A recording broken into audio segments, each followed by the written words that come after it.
সংবিধান সংশোধনী এটা খুব ইম্পর্টেন্ট। আমরা বলেছি সংবিধান সংশোধনী হচ্ছে একটা ন্যাশনাল ইন্টারেস্টের ব্যাপার এবং ন্যাশনাল সেফগার্ডের একটা বিষয়। এটা খুব সহজে যেনতেনভাবে এটা চেঞ্জ হয়ে যাওয়ার কোনো কারণ নেই। তো সে ব্যাপারেও আজকে আমরা প্রায় ঐক্যমত্যই বলা যায় যে লোয়ার হাউসে 2/3 মেজরিটি লাগবে, আপার হাউসে সিম্পল মেজরিটি লাগবে এবং কতিপয় গুরুত্বপূর্ণ জাতীয় ইস্যুতে গণভোটেরও প্রয়োজন হলে গণভোট করা হবে।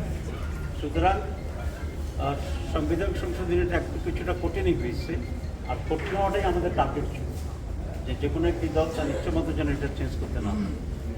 আর জাতীয় স্বার্থে হলে সকলেই এতে দ্বিমত হওয়ার কোনো কারণ থাকবে না, সেই জন্য আমরা 2/3 করেছি।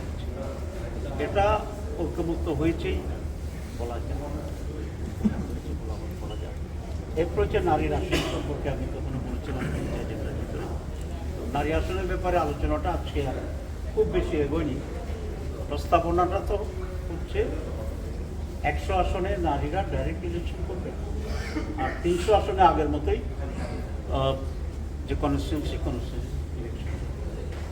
এখানে আমাদের স্ট্যান্ডিং হচ্ছে আমরা নারীদের 100 আসনের ব্যাপারে জামাতে কোনো আপত্তি নেই, তবে নারীদেরকে একেবারে মাঠে ময়দানে নামে হয়রান ক্লান্ত করার যে কাঠিন্যতা আছে বাংলাদেশের এই পরিবেশে, অনেক মহিলাদের করতে বিরতি চায়, তারপরে ক্যাম্পেইন ঠিক সেভাবে করতে পারে না। আমরা বলেছি একটা এটাকে পিয়ার সিস্টেম, পিয়ার সিস্টেম যদি হয় তাহলে মহিলাদেরকে নিজ দায়িত্বে যেতে হবে না, ন্যাশনালি সকলে মিলে একটি ইলেকশন।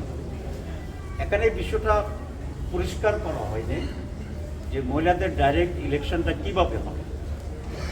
আমি